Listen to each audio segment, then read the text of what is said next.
ফের তৃণমূলী দাদাগিরির বলি এক সাধারণ নাগরিক। এলাকায় বেআইনি নির্মাণের প্রতিবাদ করাটাই কাল হলো ৮১ বছরের বৃদ্ধ তুলসী অধিকারীর। অভিযোগ, উত্তর ব্যারাকপুর পৌরসভার ২৩ নম্বর ওয়ার্ডে তৃণমূল কাউন্সিলর তথা আইনজীবী রবীন্দ্রনাথ ভট্টাচার্য নিজের দলবল নিয়ে ওই বৃদ্ধ ও তার ছেলেকে বেধড়ক মারধর করেন। কাউন্সিলরের মারে ঘটনাস্থলেই প্রাণ হারান ওই বৃদ্ধ। এই ঘটনাকে কেন্দ্র করে চরম উত্তেজনা ছড়িয়েছে মনিরামপুর এলাকায়। পরিবারের দাবি, কাউন্সিলরের লাথি ও মারধরের চোটেই মৃত্যু হয়েছে তুলসী বাবুর। ব্যারাকপুর থানায় কাউন্সিলরের বিরুদ্ধে খুনের অভিযোগ দায়ের করা হয়েছে। এরপরেই চরমে ওঠে উত্তেজনা। তৃণমূল কাউন্সিলরকে এক হাত নেন প্রাক্তন সাংসদ অর্জুন সিং, কিন্তু তৃণমূল কাউন্সিলর তার বিরুদ্ধে ওঠা অভিযোগ অস্বীকার করেছেন। কি বলছে দেখুন। ঘটনাটা আমি বাড়ি আসছিলাম, বাড়ির দিকে আসছিলাম, আমার বাড়ির দিকে সেই সময় কাউন্সিলর দাঁড়িয়েছিল। তা কাউন্সিলর আমাকে ডাকলো, বললে রবীন্দ্রনাথ ভট্টাচার্য। তা আমাকে বললো শোনের দিকে। আমি বললাম কি? বললো তুই এই বাড়িটার নামে চিঠি দিয়েছিস?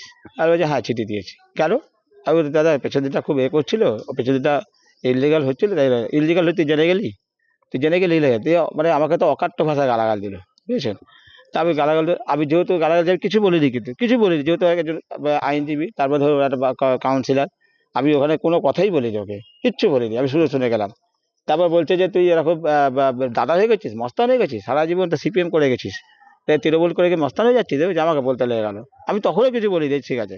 আমি তোমার পাশ কাটিয়ে চলে এলাম। সেই থেকে উনি চুপ করেছে, উনি একটু অন্যদিকে কথা বলতেন, আমি পাশ কাটিয়ে চলে এলাম। দিয়ে এসে বাড়ি ঢুকেই তখন বাবা বললো কী হয়েছে রে? আমি বললাম যে এরকম ব্যাপার। বলছে আছে, ও আছে এখানে? আমরা যে হ্যাঁ এখানে ছিল, তো জানি না এখন আছে কিনা। তা বাবা বেরিয়েছে, তাড়াতাড়ি করে বেরিয়েছে, বেরিয়ে দেখতে গেছে যে বাবা ও নেই। তখন বাবা বলে কোথা দিকে চল দেখি কোথায় গেছে। তা গিয়ে দেখতে দেখছি আমাদের চায়ের দোকানে বসে রয়েছে। তখন বাবা বলছে যে আপনি জানেন যে ও সিপিএম করে খেতে, বলে আপনি এইসব কথা বলেছে। তখন বলছে যে তো তুই দালালি করতে এসেছিস বলে। বাবাকে তখন গালাগাল দিয়েছে। যেই না গালাগাল দিয়েছে, বাবা যেটা করে যেটা বলছি, বাবা ওর সঙ্গে সঙ্গে কলারটা ধরেছে।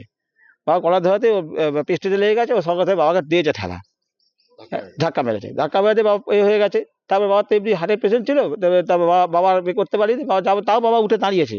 দাঁড়ানো বাবা যেতে এ করতে গেছে, বাবাকে তখন মারতে গেছে, তখন আমি তখন দাঁড়িয়ে গেছি, আমাকে ২-৩ থাপড়া মেরেছে। কে মেরেছে? রবীন্দ্রনাথ ভট্টাচার্য, কত নম্বর ওয়ার্ডে কাউন্সিলর? ২৩ নম্বর ওয়ার্ডে কাউন্সিলর, নর্দাপুর পৌরসভা। কাউন্সিলররা মারলো কেন মারছে? কাউন্সিলর মারছে, প্রতিবাদ করো। প্রতিবাদ হয়েছে, বাবাকে ওই যে প্রতিবাদ করেছি, চিঠিটা দিয়ে ভুল করেছি আমি। এমন একটা দল হয়ে গেছে যে দীর্ঘদিন ধরে তৃণমূল করত, ছোটু তাকে মেরেছিল এ, তারপরে মারা যায়। আজকে একজন মানুষ বাড়ি পাশে ইললিগাল কনস্ট্রাকশন হচ্ছে, তার জন্য কমপ্লেন করতে গেছে, আর সেটাও তৃণমূলেই কোনো কাউন্সিলর ওকে বুঝিয়েছে কি পৌরসভাতে কমপ্লেন করো।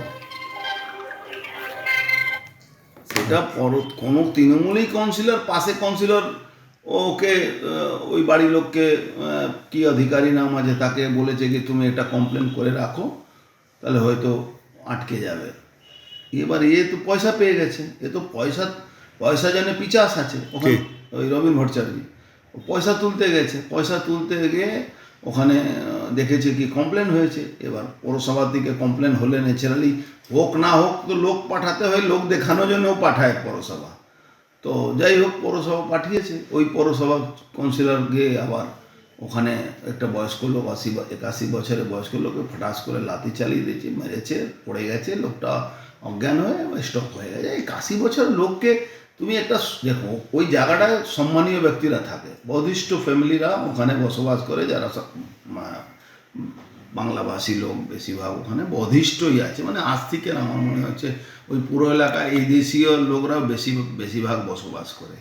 আমি জানি না ব্যক্তিভাবে উনি কী লোক আছে, কিন্তু সম্মান 81 বছরের লোককে একটা লোক লাথি মারবে, কাউন্সিলর নিজের বাড়ির সামনে, নিজের পরিবারের সামনে, বরদাস্ত করতে পারেনি, মারা গেছে, স্ট্রোক হয়েছে, লাথি মেরেছে, পড়ে গেছেন, তারপরে হয়তো চোট লেগেছে, অন্দরুনি চোট লেগেছে, স্ট্রোক হয়ে গেছে না কি হয়েছে সেটা তো পোস্টমর্টমে রিপোর্ট আসলে বোঝা যাবে। বাট হি ইজ এ মানে থার্ড ক্লাস লোক, Rabin Bhattacharya is a third class লোক।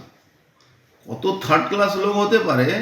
ওই এলাকাটা মুসলমান গুন্ডাদেরকে নিয়ে, ওই সাদ্দাম মাদ্দামকে নিয়ে ওখানে মাতাবরি করে ওই সিন্ডিকেট চালায়।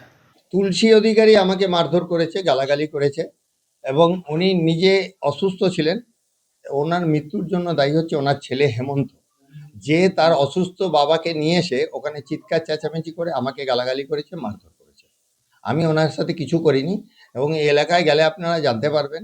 এবং এই কথার প্রতিবাদ করাতে ওখানে সোমেন মজুমদার বলে একজন ছিল, তাকেও উনি মেরেছেন, তাকেও গালাগালি করেছে। যেটা বলা হচ্ছে যে একটা ইনলিগাল কনস্ট্রাকশন হচ্ছিল, 3 তলা বাড়িটি তাদের বাড়ির দিকে হেলে গিয়েছে, তার জন্যই পৌরসভায় তারা চিঠি দিয়েছে। সেই আগেই নাকি আপনি ওখানে গিয়েছিলেন, গিয়ে মারধর? না না, এটাও মিথ্যা কথা। আমি ওইখানে যখন গেছিলাম, সেখানে ওখানে পথশ্রী প্রকল্পের কাজ শুরু হয়েছে, তার শুভ উদ্বোধন করতে শুধু আমি গেছিলাম। ওই সময় পুলিশ ছিল ওখানে, পুলিশ ওই হিরণময় ব্যানার্জির বাড়িতে এসেছিল, আমাকে জিজ্ঞেস করলো, আমি বললাম এই বাড়ি। এর বেশি আমি ওখানে কিছু বলিও নি, জানি। তবে আমি এটুকু বলেছি যে ওখানে দেখুন কোনো কনস্ট্রাকশন ওয়ার্ক হচ্ছে না, তো সামনে প্লাস্টার করছে, আমরা যা দেখতে পেলাম। আমি ওখানে এর আগে যাইও নি, আজকেই প্রথম ওখানে গেলাম। এবং তারপরেই আমি এসে চা খাচ্ছিলাম, সেখানে এসে তুলসী অধিকারী আমার গলা ধরে, আমার মা বাবা তুলে খিস্তি করে। হ্যাঁ, এবং এই কথার এলাকার লোকেরা যখন প্রতিবাদ করছে, তখন তাদের মধ্যে সোমেন মজুমদারকেও ও ধরে, তার মা বাবা ধরে খিস্তি করে, তাকেও মারে। Hidden stories news, Kolkata.